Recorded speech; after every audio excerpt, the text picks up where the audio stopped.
automóvel, quem não tem, só porque há acidentes, porque há perigo. Ninguém deixa de usar. Ninguém deixa de usar a rede social, a internet, o WhatsApp, o telefone, embora existam pessoas que enganam, que mentem, que deem golpe. O que nós estamos querendo mostrar, repetindo de novo? Então a gente tem que ver os escolhos da mediunidade. A gente vai ver que não é a mediunidade que causa a obsessão. Isso vai ser muito importante. Então, mas a gente tem que entender que isso pode acontecer, mas não é a mediunidade que cria isso. Não é a mediunidade que cria isso. São as nossas imperfeições que criam. Da mesma maneira que não é culpa do automóvel os acidentes, mas é de quem dirige. Então nós vamos ver que a gente não pode usar como pretexto a obsessão para não se praticar a mediunidade. Isso é muito importante. Mas vejam o que pode acontecer com o médium. Que, de novo, não é causado pela mediunidade. Mas ele tem aquelas falhas e ao praticar a mediunidade, é evidentemente que ele pode sofrer esse tipo de fascinação. Mas se ele não praticasse a mediunidade, ele também poderia sofrer a obsessão. A obsessão não está atrelada à prática da mediunidade. Por isso que a gente não precisa ter medo da mediunidade nem deixar de praticar a mediunidade. Mas a gente tem que saber que isso pode acontecer, para se prevenir e para tratar caso aconteça. Né? E aí, Kardec vai seguir falando nesse item 239 do Livro dos Médiuns. Abre aspas. Já dissemos que muito mais graves são as consequências da fascinação. Efetivamente, graças à ilusão que dela decorre, o espírito conduz o indivíduo de quem ele chegou a apoderar-se como faria com um cego. E pode levá-lo a aceitar as doutrinas mais estranhas, as teorias mais falsas, como se fossem a única expressão da verdade. Ainda mais pode levá-lo a situações ridículas, comprometedoras e até perigosas. Eu sempre que leio esse item da fascinação, eu fico abismado com o que essa fascinação pode causar, o quanto Kardec foi sábio e caridoso em tratar do assunto, entender o assunto e nos apresentar o assunto. Porque imaginem só, ele está revelando as artimanhas de muitos espíritos para que a gente possa perceber isso e não cair nisso.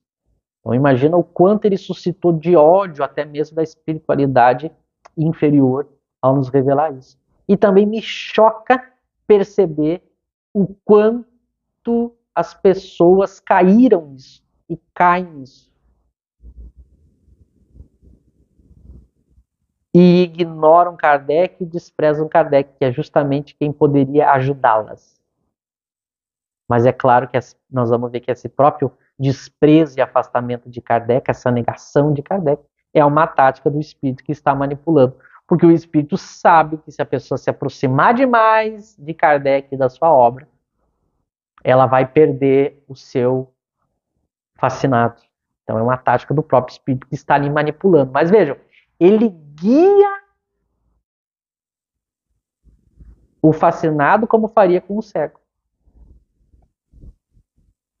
O médium está cego e tem um guia que o comanda.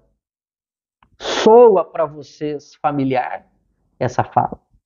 Um espírito que domina o médium, que não deixa o médium pensar, que não deixa o médium raciocinar, que não respeita o seu livre-arbítrio, que não deixa ele estudar e ver a verdade, que o guia cegamente e faz ele aceitar as doutrinas mais falsas e estranhas. Soa familiar para vocês algo que tenha acontecido assim no século XX? Um espírito que se apresenta como um guia, que é extremamente dominador, e não deixa o seu médium raciocinar e impõe a ele teorias e faz o médium achar que aquela é a verdade. Tem algum médium famoso que vocês conheçam que, pelo que a gente está apresentando aqui, soe similar o acontecimento? É evidente que vocês sabem que a gente está aqui tratando exatamente do que aconteceu com o Chico Xavier, que foi dominado pelos espíritos que se apresentaram para ele como guia, que o fizeram a ter uma vida cheia de tribulações e dificuldades. E aí ele fala no final, né? Ainda mais pode levá-lo a situações ridículas, comprometedoras e até perigosas. Olha o que esses espíritos fazem. A pessoa passa a ter diversos problemas e dificuldades na vida dela que ela não precisaria e não deveria tê-la, pelo contrário, ela deveria se livrar disso, mas ela se põe nessa situação forçada por esses espíritos fascinadores, e ela acredita que essas situações ridículas, comprometedoras e perigosas que ela está, aquilo é bom, aquilo tem que ser assim, é a verdade, é o correto. E as pessoas dizem, mas olha, veja bem o que esse espírito está lhe fazendo, está lhe causando. Não, não, ele é meu guia, ele está com a verdade, ele é o certo. Vocês percebam a semelhança do que nós estamos querendo mostrar. Percebam a semelhança do que a gente está querendo mostrar. Vejam as características da fascinação. Aceitar teorias falsas como se fosse a verdade. E aí você mostra a teoria escancaradamente falsa, absurda, sem lógica. Mas esse não é uma coisa assim difícil de ver. E o que diz o médium? Não, ela está correta. Mas veja, você não está percebendo que não está correta porque ela tem isso, isso, isso de equívoco. Não, esse espírito, ele que fala a verdade. Se ele disse é porque é verdade. Ele é quem me guia, ele quem fala por mim. Eu sou disciplinado a ele.